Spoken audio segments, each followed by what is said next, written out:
Bonjour, atelier numéro 23. Aujourd'hui, je vous ai préparé un petit travail de technique d'impression.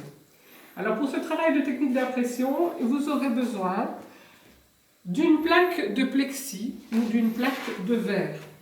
Alors si vous n'en trouvez pas chez vous, vous pouvez regarder dans les cadres. Souvent, en démontant un cadre, vous pourrez avoir soit une plaque de plexi, soit une plaque de verre.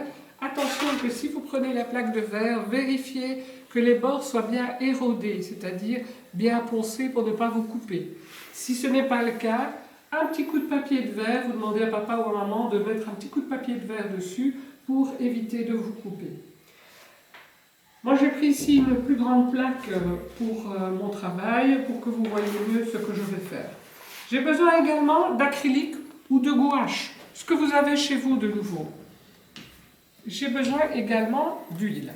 Alors là, soit de l'huile de cuisine, soit de l'huile, bon, peu importe que ce soit de l'huile d'olive, de l'huile d'arachide, ou une huile que vous avez dans le matériel de bricolage de papa, il n'y a pas de souci, c'est la même chose, ça reviendra au même.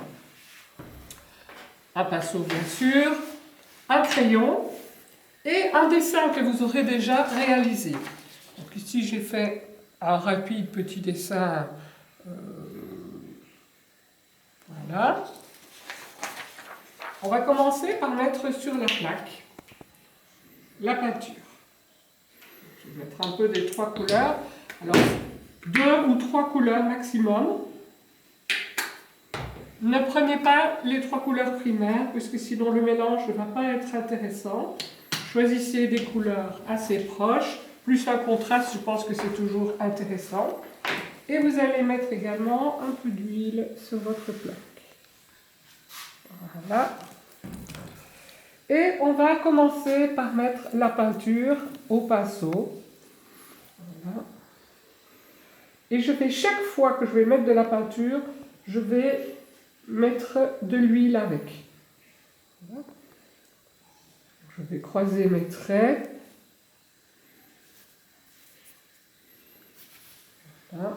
Je reprends de l'huile et je vais remplir ma plaque en faisant des petits dégradés de couleurs, un peu à mon idée. Hein. Voilà, ici je vais venir mettre un peu de mauve, de rose pour faire du mauve. Voilà.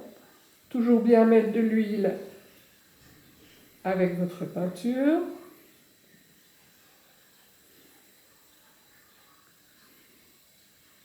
Les dégradés vont se faire tout seuls. Étalez bien pour ne pas avoir de paquets de couleurs qui viendraient salir le dessin. Voilà. Ce travail doit aller relativement vite. L'idée, c'est que la peinture ne sèche pas. C'est d'ailleurs pour ça que j'utilise de l'huile. C'est pour éviter que la peinture ne sèche trop vite. Voilà.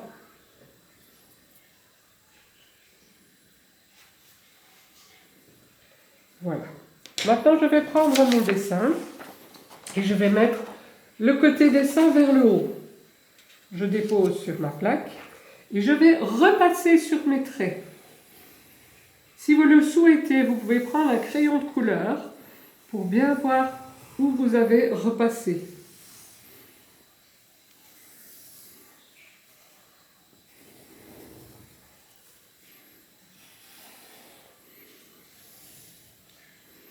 Voilà. Évitez de poser votre main sur la plaque pour ne pas faire de taches de couleur. Voilà, je repasse sur tout. Voilà. Rajouter petits éléments. Maintenant, on va voir si la magie a opéré. Il faut parfois faire plusieurs essais. On va décoller la feuille et voir ce que ça donne. On remarque du coup le dessin s'est plaqué dessus, mais toutes les couleurs au centre également. Mais le dessin est toujours visible et c'est ça qui nous intéresse, c'est tout ce jeu de couleurs. Alors on peut, mais il faut aller vite pour ça, on peut également essayer de faire le négatif. Il faut voir s'il reste assez de couleurs, je ne suis pas sûre. On va essayer. On va remettre en fait la feuille sur la plaque avant que ça ne soit sec. Et on va bien frotter partout pour que la couleur se réimprime. Vous avez vu que sur la plaque, en fait, les parties dessinées étaient devenues blanches, la peinture est partie, elle est allée sur l'autre feuille. Donc je vais avoir un effet de négatif normalement. Et pour ça, il faut aller assez vite pour ne pas que la couleur sèche. On va voir ce que ça donne.